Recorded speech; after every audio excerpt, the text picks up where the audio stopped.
Oh, geez, it's a challenge. So if you're planning on getting into this, you have to be ready to win.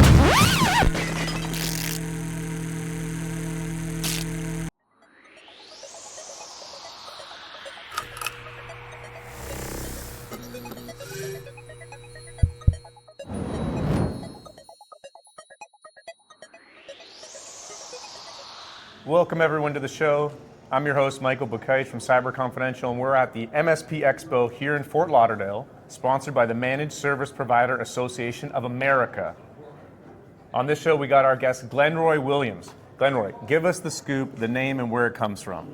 All right, WFPPS, previously known as Williams Family Photo and Print Shops, is the company that was used to seed WFPPS Service IT. We use the same type of concepts of leveraging the resources that we had in-house to seed the company, and also partnering up with a group of providers so that we can provide the same type of or highest level of service for clients. Beautiful. I'm glad we got that out of the way because the tech world is all about acronyms. Yep. So it's important we spell out yours. Yes. All right. We're here talking to MSPs about their founder journey. Right. Dial the clock back to when you started this company. Where were you going before? What were you trying to do? So prior to starting the company, I worked as an internal auditor for med device. So that's ISO 9001 and 13485. That allowed me to see a lot of the organization challenges and improvements, and I was able to implement things like Salesforce and security for the organization. And that gave me the experience to sort of do that at a high level on my own. And what motivated you to make the jump from being the employee to venturing out on your own into the unknown and starting a business? Well, for one, I love what I do. So that's the first thing. I really enjoy. You love it now, or you loved it then? I loved it then. Okay. I love solving problems. I'm the guy that I want to get the challenge. I want you to come to me and say, this is not fixable. I like that type of challenge. Doesn't mean I'm always going to have the solution, but we're going to come at least pretty close if it's something that's almost impossible to solve. Okay. So what was it about, what did you love, and what was it about, that affection that made you take the crazy leap away from the security of having a full-time job to being effectively unemployed? Yeah. Because that's we all start a business, we're unemployed effectively. Yes, sir. So what got you over that gap? Well, part of it was that I worked in the industry for about 17 years. And during that 17-year period, I met so many interesting people, and I was starting to do some side work on my own as an engineer and implementing servers and whatnot in storage. And one of the vendors brought me to lunch, and he's like, Glenroy, nobody does it better than you. You really should do this. You should not keep yourself hidden back at some company doing small things. Go out and share this with the world, and that's what I'm doing. You felt that genuinely? You felt that your talents were hidden at the other company? Oh, definitely. My job ideally was to audit each department and see where there was holes, and I would report up, to the CEO, VPs. Then we would have meetings to figure out how to make the changes. But the problem was they had no experience in the industry. I had 17 years going in, so I would know the ins and outs and kind of tailor the fixes and the solutions specifically to what we were doing. So that gave me the idea, if I am able to do that for this much larger company, it's just something that I wanted to share with other providers and other companies to create a strong ecosystem in technology. Okay. So you felt like you were not heard? Yes, definitely. Oh, cool. Okay. Definitely. All right. And so this was part of the motivation to make you take the jump. Absolutely. Cool. So what was the first year like? Walk us through that. Oh, geez, it's a challenge. So if you're planning on getting into this, you have to be ready to weather the storm. The first year, everything's going to come at you. You're going to get problems you have no idea how to solve, but the important thing is to make sure you partner up with the right folks and that you have all the resources beyond yourself. And that's going to be the key thing, is resources. You're not going to be able to just throw money at tech. You need to have good people, good resources, and you need to be able to find them and to be able to get in touch with them effectively. What was your support system like? Because like listening to your origin story here, it was very emotional, like why you left where you were. Like you weren't being heard, you felt like you were hidden. Now, you hang up the shingle, you post your website, you're out there. People can hear you, whether you have something to say or not. So like, who helped you in the transition? Who helped you get off the ground? Well, I must say, I worked with one of the best directors in IT I've ever worked with when I was an internal auditor. And he kind of helped me along the way of moving my career from working for the company into sort of doing my own thing. And we're actually still partners up to this day. So that was technical guidance. Yes. What about business guidance? Did you have a role model or coach that gave you the pointers? Yes, I had plenty of that. So there's a lot of community support that folks should explore that are in your community. A lot of nonprofits are there to help you to understand how to manage.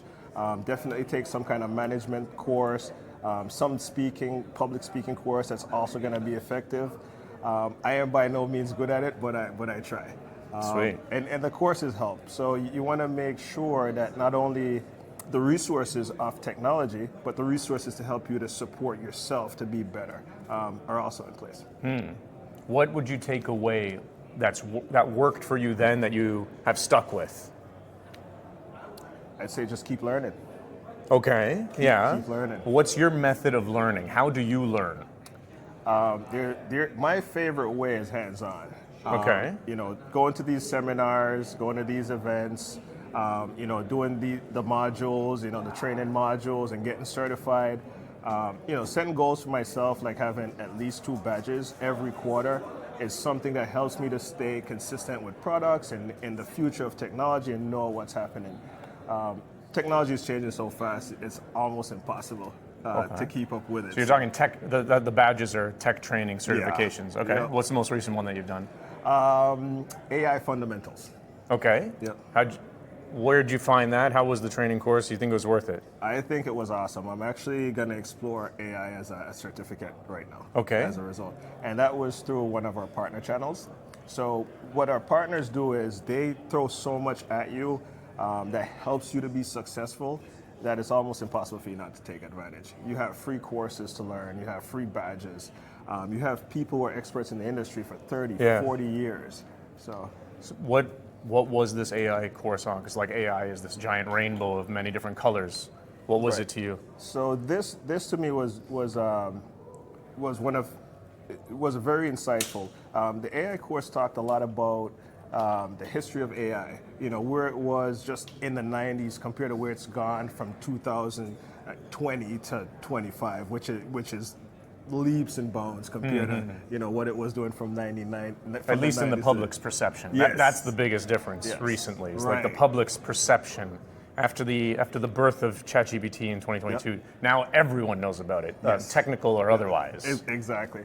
And there's so much more that AI does too. Like, AI is part of security infrastructure now. So we can use AI to better analyze threats and react to them. Okay. Cool. So that's the most recent tool in your tool belt. Yes. Tell us more about the business aspect. What kind of clientele are you serving, and what's the main engagement that you have with them?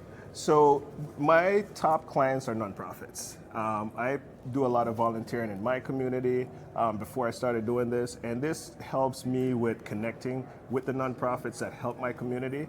I do a bunch of things for them, from managing their networks to security to physical security and access control. Cool. Okay. What does the engagement look like? Describe a nonprofit to me through your lens.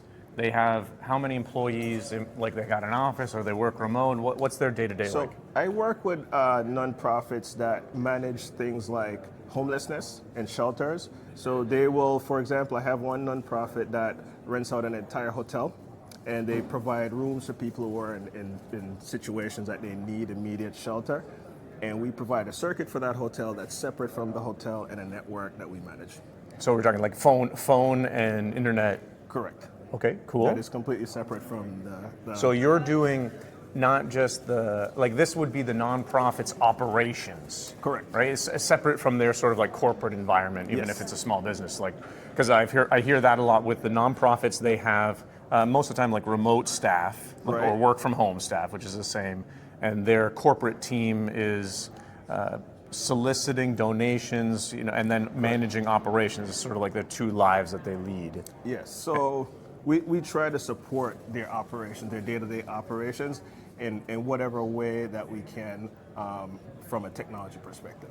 So you're particularly looking for nonprofits that have on-the-ground operations that also require technical services. Correct. That's quite the niche. Yes. Okay. Yes. So there's the homelessness one. What other type of nonprofits are there? If we drill right down to it. I also work with another nonprofit that helps the community to expand their business. So if you want to start up your own business, whether it's retail or a restaurant, so they have places where you can go and you can,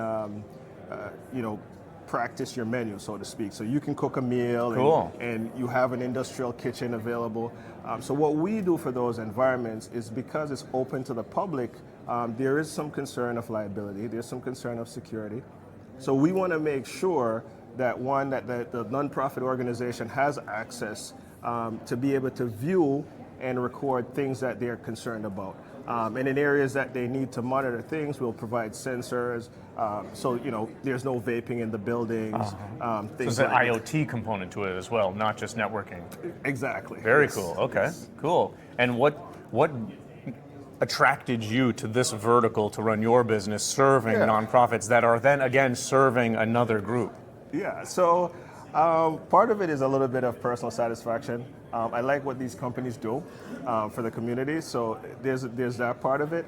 And then the other part of it too is it's a huge challenge for these organizations because they have their main building that might be 50 to 60 to 150 employees, but these employees are going out in the community and solving real day-to-day issues that the communities are facing. Mm-hmm. Cool. Is there a nonprofit convention? I've been asking that to other MSPs, to get to know your vertical more. You're at an IT convention, but this guy hosts them. Yeah, tell us about that. So what I do is I try to host 2 events per month, and I invite just nonprofits because they are a little bit different type of a business. They're not like a for-profit organization. I worked for a nonprofit for 11 years that provided dialysis to patients that were in need that maybe did not have the financial backing to do it. And that company needs a lot of cybersecurity. They need a lot of managed network services. So, I feel very good to be able to provide those services to that industry. Fantastic. How can people find out more about those events? I would say find your local nonprofit and work with the director there, and they'll connect you up with these events. They'll let you know when they're meeting. A lot of them are charity events as well, so you can go and donate to your favorite charity and things like that. Excellent. Where are you located? I'm in Lowell, Massachusetts, smack downtown, just before the bridge. You can't miss us. So if you have a chance, stop on in. We'll have a chat. Beautiful. Okay. I feel like you should get a podcast talking about your nonprofit work because you have a great base of experience in that vertical. So it's not like you're selling to them. You've lived their life. Yes. You know the problems that they have. Now you help them solve the problems. Yes. That is exactly it. Yep. I worked in the industry for many years, and now I'm able to provide a solution that I was able to identify while I was working there, but I just wasn't able to implement because of the role I was in. It's a great space to be in now for me. Fantastic. Yep. Excellent. Okay, well, Glenroy Williams, thank you for joining us from WFPPS Service IT. And I did that without looking at any cue cards. Fantastic to hear your story. Good Wonderful meeting you here at the MSP Expo in Fort Lauderdale. Way warmer than Boston or Toronto. Oh, yeah. I'm Mike, your host from Cyber Confidential. This whole thing sponsored by the Managed Service Provider Association of America. Glenroy Williams, great to hear your story. Thank you. Right on it. Good. Enjoyed this episode? Hit like, drop a comment, and subscribe. Stay tuned for more exclusive insights from MSP Expo.